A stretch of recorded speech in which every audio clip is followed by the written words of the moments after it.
Hi செல்லக்குட்டீஸ், இன்னைக்கு சஷ்டி விரதம் 48 நாளில் முதல் நாள் காலையில் 4 மணிக்கு எந்திரிச்சிட்டேன். எந்திரிச்சிட்டு சாமியை வந்து தொடச்சி சாமிக்கு பொட்டெல்லாம் வைக்க போகிறோம்.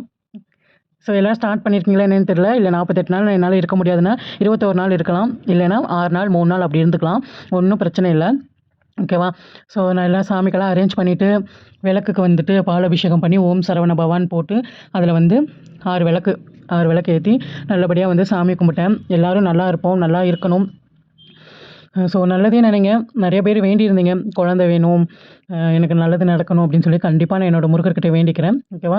அதுக்கப்புறம் காப்பு கட்டுறதுக்காக எல்லாம் ரெடி பண்ணி வச்சுருந்தேன். மஞ்சள் கயிறை அதை வந்து சாமிக்கிட்ட காமிச்சிட்டு கையில் வந்து கட்டியாச்சு. அதுக்கு பொட்டெல்லாம் வச்சுட்டு நான் வந்து எழுத ஆரம்பிச்சிட்டேன். எப்போவும் விரதம் இருக்கும்போது ஒரு நோட்டு போட்டுக்கோங்க. நோட்டில் ஓம் முருகா இல்லை சரவண பவா, முருகர்கிட்ட நீங்கள் ஏதாச்சும் சொல்லணும் அப்படின்னு நினைக்கிறீங்கன்னா அதை வந்து உட்காந்து எழுதுங்க. எழுதிட்டு நான் வந்து கோயிலுக்கு கிளம்ப ஆரம்பிச்சிட்டேன். எங்கே போகிறேன்னா ஃபஸ்ட் நாள்ன்றனால மருதமலை முருகரை தான் பார்க்க போகிறோம். காலையில் நான் எந்திரிச்சதுலேருந்து மழை தான்.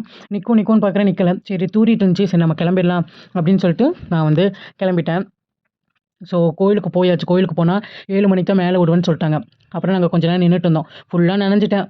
அப்புறம் சரி சும்மா தானே நிற்கிறோம், போய் சாமிக்கு வந்து தேங்காய் பழம் பூவெல்லாம் வாங்கிட்டு வந்துடலான்னு சொல்லிட்டு போய் தேங்காய் பழம் பூவெல்லாம் வாங்கிட்டு வந்துட்டு அப்புறம் மேலே விட்டாங்க. போய் ஃபஸ்ட்டு இடுமனை கும்பிட்டுட்டு, நீங்கள் எப்போ போனீங்கனாலும் இடுமனை கும்பிட்டுட்டு போங்க. முருகர் வந்து அப்படியே ஒரு அழகாக இருந்தது, ஒரு மேகமூட்டத்துக்கு நடுவில் இருக்க மாதிரி. அதுக்கப்புறம் என்ன, போய் சாமியை கும்பிட வேண்டியது தான். இன்றைக்கி வந்துட்டு கூட்டமே இல்லை, டக்குன்னு போய் கும்பிட்டுட்டோம். ஃபஸ்ட்டு விநாயகருக்கு போய் அருகம்புலை வச்சுட்டு விநாயகரை கும்பிட்டுட்டு அதுக்கப்புறம் அப்படியே கீழே இறங்கி வந்துட்டு முருகரை கும்பிட்டுட்டு அப்படியே போக வேண்டியதுதான். கும்பிட்டுட்டு வந்தாச்சு. முருகர்கிட்டேருந்து எடுத்து எனக்கு இந்த செண்பகப்பூ கொடுத்தாங்க தெரியுமா, ரொம்ப ஹாப்பியாக இருந்தது. அப்புறம் நல்லபடியாக சாமிக்கிட்ட வேண்டிட்டு நான் போயிட்டு வர செல்லக்குட்டீஸ் அப்படின்னு சொல்லிட்டு நான் வந்து வீட்டுக்கு கிளம்பியாச்சு. அவ்வளோதான். எல்லோரும் ஹாப்பியாக சந்தோஷமாக இருங்க. Love you so much.